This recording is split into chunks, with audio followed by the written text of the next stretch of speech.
കർത്താവിൽ പ്രിയരെ, നിങ്ങൾക്കെല്ലാവർക്കും വീണ്ടും എൻ്റെ സ്നേഹ വന്ദനങ്ങളെ പ്രകാശിപ്പിക്കട്ടെ.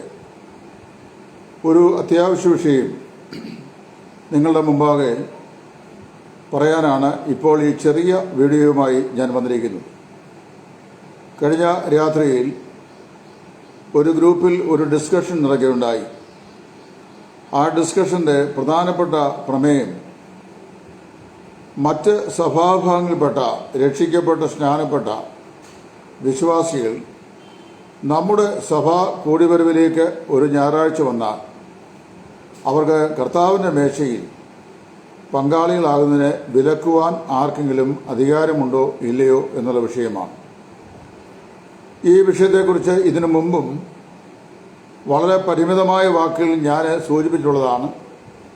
എങ്കിലും പൊതുവായ അറിവിലേക്ക് എനിക്ക് മനസ്സിലാകുന്ന കാര്യങ്ങൾ ഇവിടെ പരിമിതമായി സൂചിപ്പിക്കുവാൻ ഞാൻ കർത്താവിൽ ആഗ്രഹിക്കുന്നു.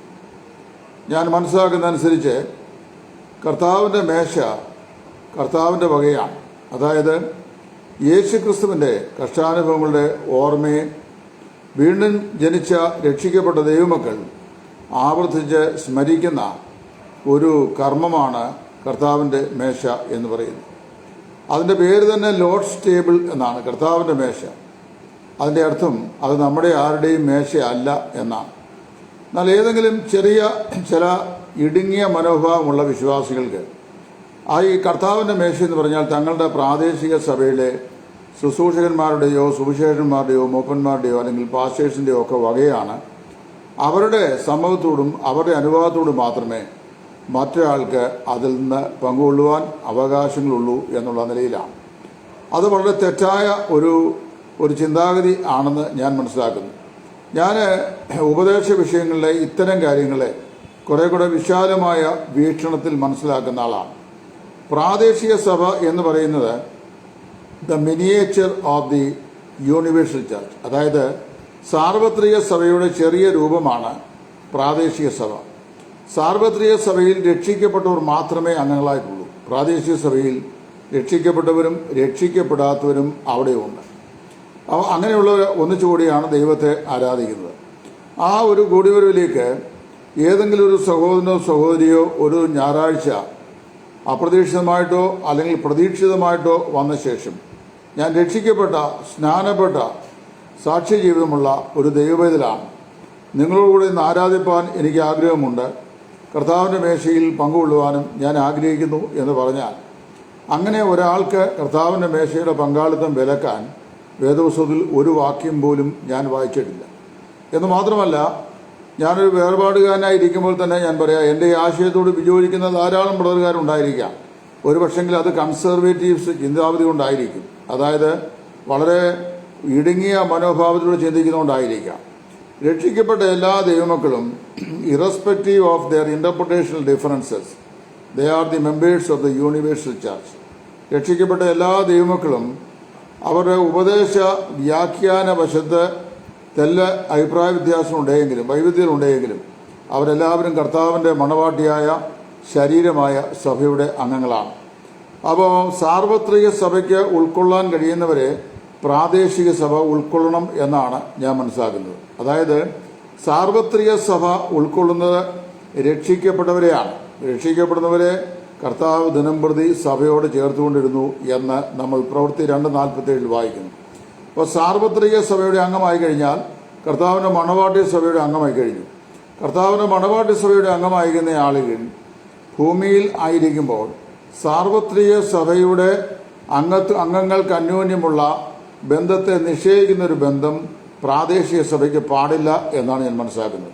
അപ്പോൾ എന്നോട് ചില ആളുകൾ ചോദിച്ചു, പെന്തക്കോസ്ത് വിഭാഗത്തിൽപ്പെട്ട ചില ആളുകൾ അന്യഭാഷ പറയുന്നവരും പ്രവചനവും ഇല്ലാത്ത രോഗശാന്തിയും വിശ്വസിക്കുകയും അത് പ്രായോഗികമാക്കുകയും ചെയ്യുന്ന ആളുകളാണെന്ന്. അത് അവരുടെ സ്വാതന്ത്ര്യം, നമ്മളതിനെ നിഷേധിക്കുന്നെങ്കിൽ നമ്മുടെ കാഴ്ചപ്പാട്.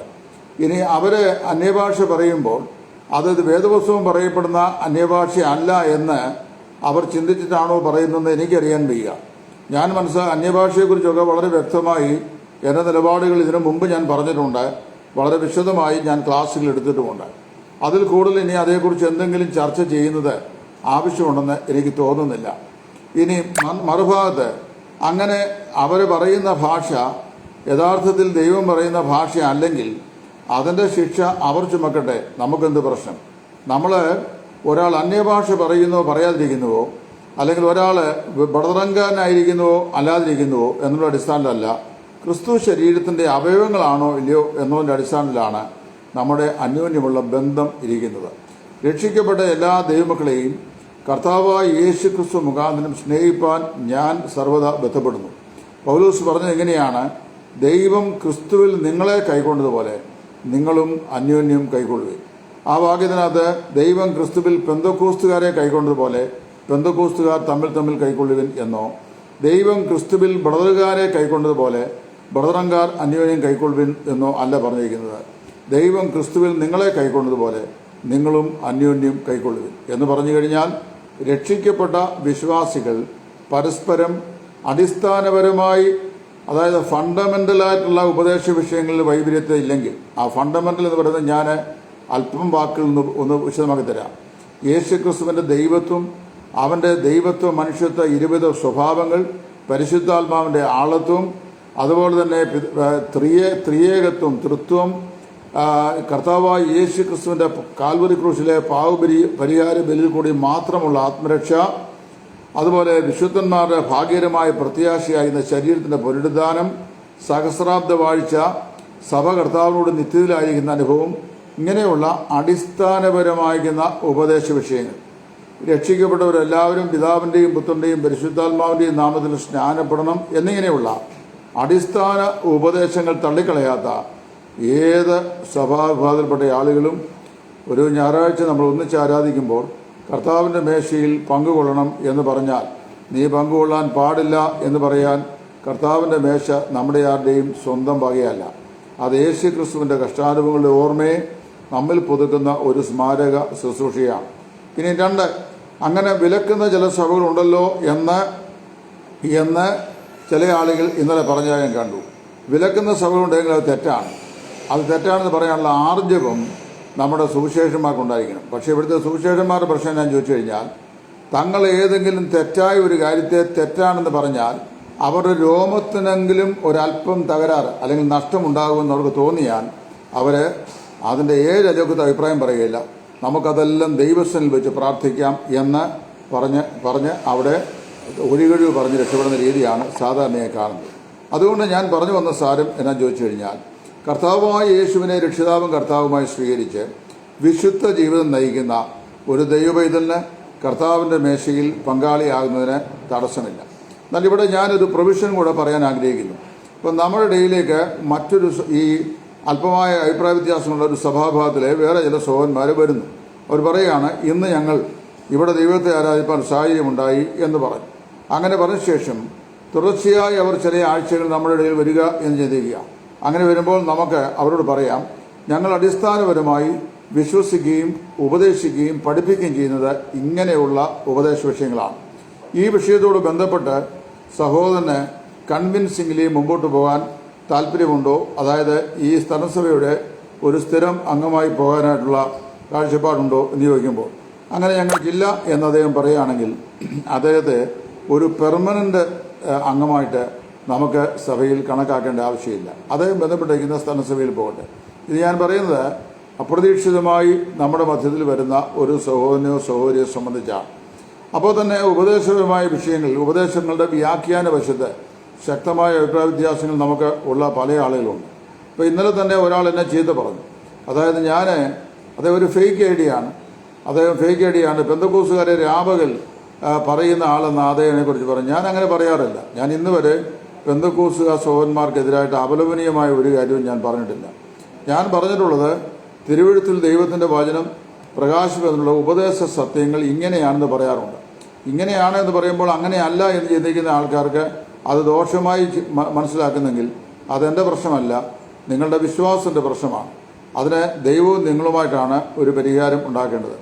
എൻ്റെ വിശ്വാസമനുസരിച്ച് ഞാൻ ഈ പറയപ്പെട്ട വിഷയങ്ങളെല്ലാം കൃത്യമായി, അതായത് കൃപാവരങ്ങളുടെ പ്രായോഗിക വിനിയോഗം സംബന്ധിച്ച് അപ്പോസ്തലനായ പൗലോസ് എന്തെല്ലാം കാര്യങ്ങൾ പറഞ്ഞിട്ടുണ്ടോ ആ കാര്യങ്ങൾ മാത്രം അടിയുറച്ച് അങ്ങനെ തന്നെ നിന്ന് ഞാൻ പറഞ്ഞിട്ടുണ്ട്. ഞാൻ ആരോട് സംസാരിച്ചാലും അങ്ങനെ തന്നെയാണ് സംസാരിക്കുന്നത്. അതും ഇതുമൊക്കെ പറഞ്ഞ് എൻ്റെ മുമ്പാകെ നിൽക്കുന്നതല്ലാതെ അങ്ങനെ തന്നെ ആണ് എന്ന് സമ്മതിക്കാൻ മനസ്സില്ലാത്ത ആളുകൾ അതിനെ ഒരുപക്ഷെങ്കിൽ അതിനെ വിമർശനമായിട്ടാണ് വിലയിരുത്തുക. ഇപ്പം ഞങ്ങളുടെ സമൂഹത്തിൽ തന്നെ ഞാൻ പറയുന്ന പല കാര്യങ്ങളെയും വിമർശന ബുദ്ധിയാ കാണുകയും എന്നെ ആ നിലയിൽ എതിർക്കുകയും ചെയ്യുന്ന ആളുകളുണ്ട്. ഇപ്പം തന്നെ കഴിഞ്ഞ ദിവസം എൻ്റെ ഒരു വീഡിയോ വേറെ ഒരു സഹോദരൻ ഒരാൾക്ക് അയച്ചു കൊടുത്തു. അപ്പോൾ അവൻ പറഞ്ഞു, അയാളുടെ വീഡിയോ ഒന്നും കാണേണ്ട ആവശ്യമില്ല, കാര്യം അയാളെ വഴക്കാളിയാണ്. ഞാൻ എൻ്റെ സ്വന്തം വീട് വിട്ട് ഈ 44 വർഷത്തിൽ ഇതുവരെ 12 വേർപാടുകാരുടെ വീട് സന്ദർശിച്ചിട്ടുള്ള ആളാണ്. അത് നിങ്ങൾ ആദ്യം മനസ്സിലാക്കണം. ഇത് ഞാൻ പല പ്രാവശ്യം പറഞ്ഞുള്ള ഈ 44 വർഷത്തെ എൻ്റെ ആത്മീയ ശുശ്രൂഷയിൽ കേരളത്തിൽ 12 വേർപാടുകാർ സഹോദരന്മാരുടെ വീട്ടിൽ ഞാൻ പോയിട്ടില്ല. 10 വീടുകളോളം പോയിട്ടുണ്ടാവണം. ഒരൊറ്റ പ്രാദേശിക സഭ ഒരു ശുശ്രൂഷയ്ക്ക് എന്നെ ക്ഷണിച്ചിട്ടല്ലാതെ ഞാൻ ഒരിക്കൽ പോലും ഒരു പ്രാദേശിക സഭയിൽ ഞായറാഴ്ച ഭാഗ്യമെടുത്ത് ആരാധനയ്ക്കായിട്ട് പോവുകയോ അവിടെ ചെന്ന് അനാവശ്യമായ വിധേയത്വം കാണിച്ച് ഒരു ശുശ്രൂഷയ്ക്ക് അവസരമുണ്ടാക്കുകയോ ചെയ്തിട്ടില്ല. പിന്നെ മൂന്നാമത്, എന്നോട് വഴക്ക് പിടിച്ച ഒരുപാട് ആൾക്കാരുണ്ട്. കാരണം കൂടാതെ എന്നെ പകച്ചവർ, എനിക്കെതിരെ ഉപദ്രവങ്ങൾ അഴിച്ചുവിട്ടവർ, എന്നെ അപമാനിച്ചവർ, അപലപനീയമായ നിലയിൽ എന്നോട് ഇടപെട്ടവർ, മറ്റുള്ള ആളുകളുടെ കള്ളയേടിയിൽ കൂടി എന്നെ ആക്രമിപ്പിച്ചവർ ഒക്കെയുണ്ട്. ഞാൻ അവർക്കൊന്നും എതിരായിട്ട് ഒരു സമീപനവും വഴക്കുണ്ടാക്കാൻ പോയിട്ടില്ല.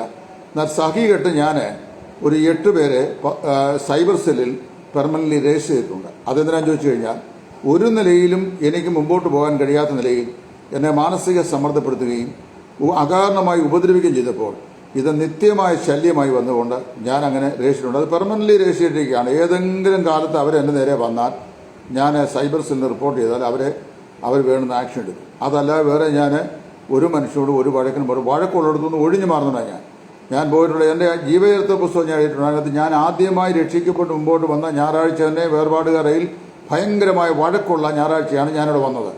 അന്ന് തന്നെ ഞാൻ ആ സഭ വിട്ടു പോകേണ്ടതാണ്.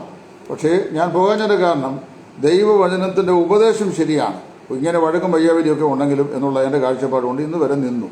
ഇനി നാളെ രാവിലെ എന്ത് സംഭവിക്കുമെന്ന് എനിക്കും അറിയാൻ പറ്റിയ കാര്യം ഞാനും ഏകദേശമൊക്കെ മടുത്തിരിക്കുകയാണ്.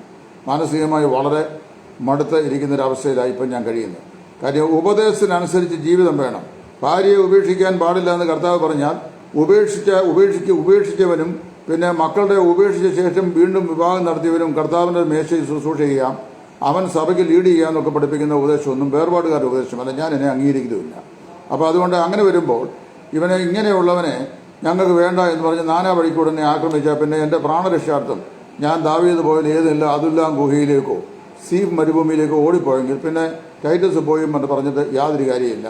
അത് ജീവിക്കാനുള്ള കൊതി കൊണ്ട് പോയി എന്ന് മാത്രമേ ഉള്ളൂ. എന്ന് ചോദിച്ചാൽ പോകുന്നല്ല പറയുന്നത്. ഞാൻ പറഞ്ഞെന്നാ ചോദിച്ചാൽ ഇങ്ങനെയാണ്, അല്ലാതെ ഉപദേശത്തിൻ്റെ കേടുകൊണ്ട് വേർപാട് സൗകര്യം ആരും പോയിട്ടില്ല.